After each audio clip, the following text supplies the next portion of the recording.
En esta clase vamos a recordar las características generales de los protozoarios y vamos a profundizar un poco en la clasificación de estos organismos.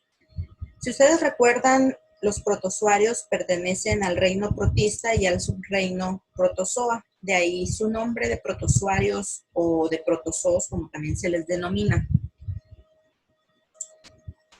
Los protozoarios son organismos constituidos por una sola célula y por lo tanto son organismos microscópicos. El material genético de estos organismos se encuentra rodeado por una membrana nuclear, es decir, son células de tipo eucariótico. Su reproducción la pueden realizar de manera sexual y o asexual. Dentro de los tipos de reproducción sexual que llevan a cabo se encuentran la conjugación o la singamia, y los tipos de reproducción asexual que se observan en este tipo de organismos puede ser la esquizogonia, la endodiogenia o la fisión binaria. Existen protozoarios que son de vida libre, pero también existen protozoarios que viven a expensas de un hospedero. Los que nos interesan evidentemente son los que utilizan a un hospedero humano y pues van a ser los que vamos a abordar durante el curso. Los protozoarios presentan dos formas o dos fases en su ciclo de vida, que son el trofozoito y el quiste. El trofozoito es la fase vegetativa, es decir, es la fase que se alimenta, pero también es la fase que se reproduce y la responsable de la patología asociada a la parasitosis correspondiente.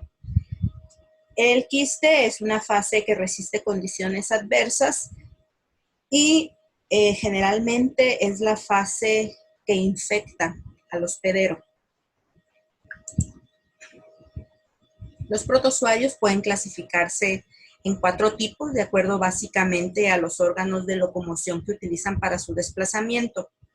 Tenemos a los arcodinos o a los rizópodos, que utilizan pseudópodos. Los cilióforos o ciliados, como su nombre lo indica, lo hacen mediante cilios. Los mastigóforos utilizan flagelos para poder movilizarse, por lo que también se les denomina flagelados, mientras que en los apicomplejos o esporozoarios no se observa mayor movilidad. Ahora vamos a ver por separado a cada uno de estos tipos y vamos a iniciar con los arcodinos o rizópodos. Al ser protozoarios, los arcodinos o rizópodos pertenecen al reino protista y al subreino protozoa. El filum al que pertenecen es el filum Sarcomastigófora y subfilum Sarcodina.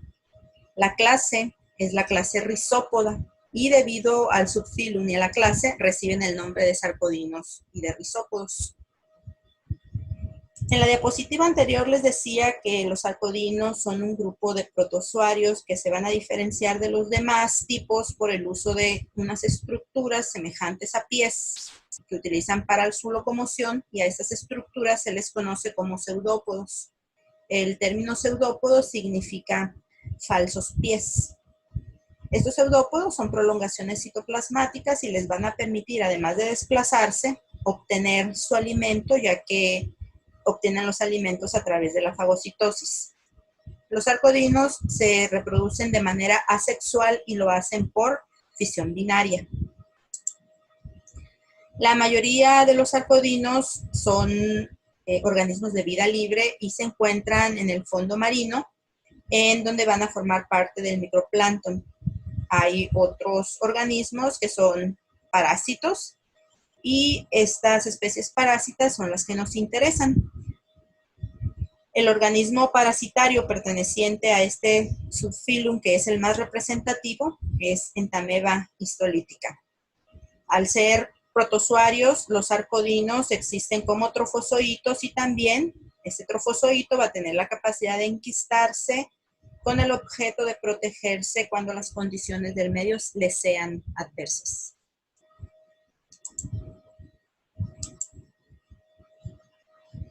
En el caso de los mastigóforos, estos también pertenecen al reino protista, pertenecen al subreino protozoa, al mismo filum que el tipo anterior, es decir, al filum Sarcomastigófora. El que cambia es el subfilum. Aquí es el subfilum Mastigófora. El término Mastigófora deriva del griego mastix, que significa látigo, y foros, que significa llevar. Entonces, los mastigóforos son un grupo heterogéneo de protozoarios que se caracterizan por la presencia de uno o de más flagelos largos en una o en todas las fases de su ciclo de vida. Estos flagelos son prolongaciones de la membrana que les sirven para llevar a cabo su desplazamiento. Entre los organelos citoplasmáticos que presentan esos organismos se encuentra un aparato de Golgi primitivo que se denomina cuerpo parabasal. El cuerpo de los mastigóforos presenta una forma curva y pueden ser esféricos o pueden ser ovales. En lo que respecta al estilo de vida de los mastigóforos, pues este es variada, es diversa, ya que hay organismos de vida libre, pero también hay organismos parásitos. Los géneros de parásitos más representativos de este subfilum son el género Trypanosoma, el género Leishmania, el género Trichomonas y el género Giardia. Aquí podemos observar el movimiento de un mastigóforo. No sé si alcanzan a observar ese flagelo que tiene un movimiento muy rápido y que es el que le está permitiendo el desplazamiento a este parásito que se denomina Trichomonas vaginalis. En este otro podemos observar a otro flagelado que es Giardia intestinalis. Ustedes pueden darse cuenta que mientras que Trichomonas vaginalis es un parásito redondo, este es más bien oval. Y aquí observamos de mejor manera a los parásitos del género Trypanosoma. Aquí se puede observar de mejor manera el flagelo que le está permitiendo el movimiento al parásito. En lo que respecta a los cilióforos o ciliados, estos pertenecen al filum Ciliophora y se caracterizan por tener su cuerpo cubierto de filamentos cortos llamados cilios. Estos cilios presentan una estructura análoga a la de los flagelos, pero pues se van a diferenciar de los flagelos porque son más cortos y son mucho más numerosos. Todos los ciliados poseen dos núcleos, uno grande que se conoce como macronúcleo y uno pequeño que se denomina micronúcleo. El macronúcleo tiene la información genética para regular todas las funciones del parásito, mientras que el micronúcleo almacena la información genética que le permite reproducirse a este parásito. Hay otros organelos que son característicos de los ciliados, como son el citostoma, que es una especie de boca primitiva, la cual se sigue por una citofaringe, y también tienen un poro anal primitivo que se denomina citopigio. El único ciliado que parasita al hombre es Balantidium poli. Este parásito puede tener un comportamiento de comensal o bien puede producir cuadros clínicos que son indistinguibles de los producidos por entameba histolítica. La reproducción en este tipo de protozoarios puede ser asexual mediante fisión binaria transversal o puede ser de tipo sexual por intercambio de los micronúcleos entre los dos ciliados. A ese proceso se le denomina conjugación. En esta imagen podemos observar al parásito moviéndose gracias a los cilios que rodean a toda la célula.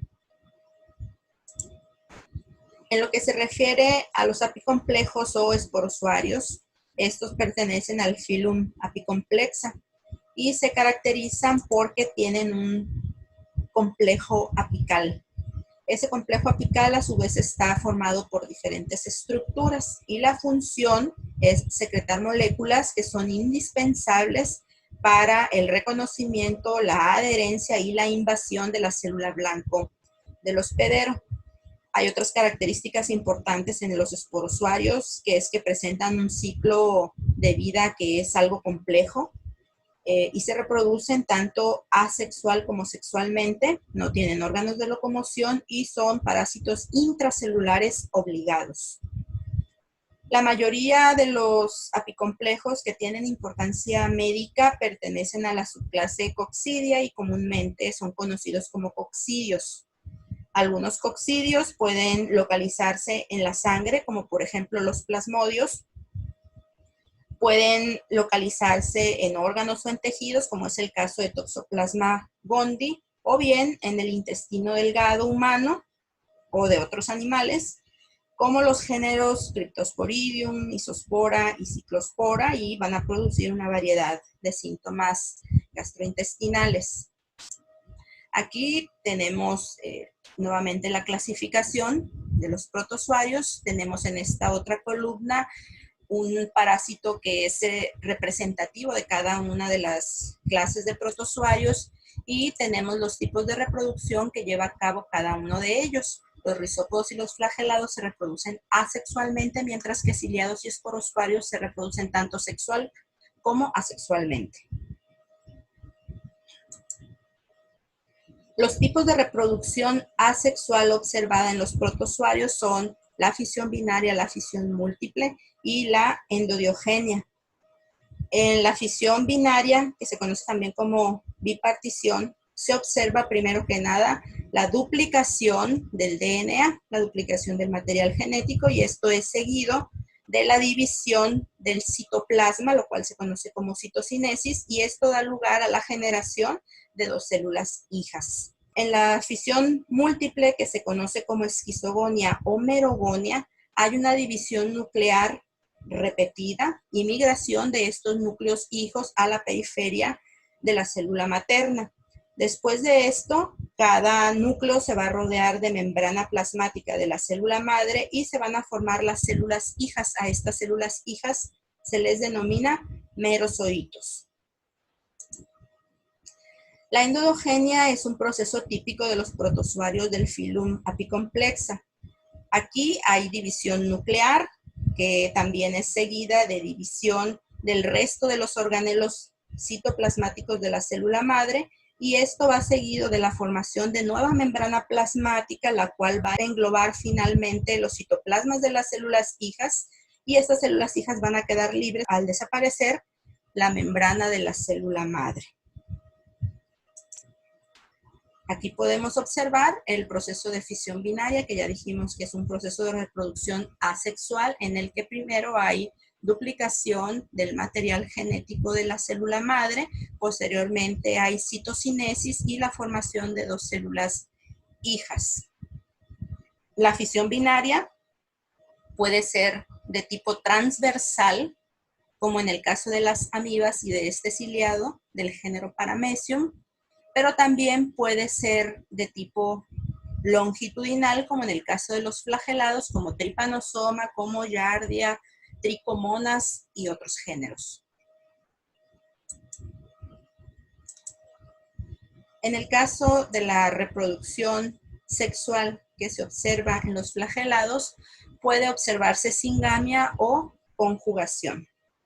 En la singamia, los individuos van a adquirir el carácter de células sexuales e inicialmente van a recibir el nombre de gamontes. Los gamontes son células sexuales que todavía se encuentran inmaduras. Posteriormente, van a originar mediante la gametogénesis a los gametos masculinos y femeninos, que son células sexuales ya maduras. Estos gametos llevarán a cabo su fusión y con ello van a formar un cigoto diploide que originará al nuevo individuo. En la conjugación se observa que los dos ciliados involucrados en el proceso se van a acercar y se van a fusionar de manera temporal a través de los citostomas. Luego hay degeneración y desaparición del macronúcleo. Aquí pueden observarlo. Luego hay división meiótica de los micronúcleos e intercambio de uno de los micronúcleos entre los dos individuos. Posteriormente se va a llevar a cabo la fusión de ese micronúcleo que emigró con el micronúcleo de uno de los dos ciliados. Y finalmente esos micronúcleos que se fusionaron se van a multiplicar y van a llevar a cabo la reconstitución de la dotación nuclear de cada uno de los individuos. Aquí podemos observar el proceso de la conjugación de mejor manera. Entonces, el primer paso implica la fusión de los dos organismos que se van a reproducir. Aquí la imagen está incorrecta porque el acercamiento y la fusión debe de llevarse a cabo a través de los citostomas porque es por donde va a emigrar el micronúcleo de un conjugante al otro. Nada más está volteado, pero bueno. Después del acercamiento y la fusión temporal de los individuos, el macronúcleo va a desaparecer y los micronúcleos de los conjugantes se van a dividir meióticamente. Va a haber 2 divisiones meióticas sucesivas, por lo que los núcleos resultantes van a ser haploides. Luego, 3 de los 4 micronúcleos van a degenerarse y va a quedar solo uno en cada conjugante. Y ese micronúcleo se va a dividir de nuevo y va a dar origen a 2 pronúcleos.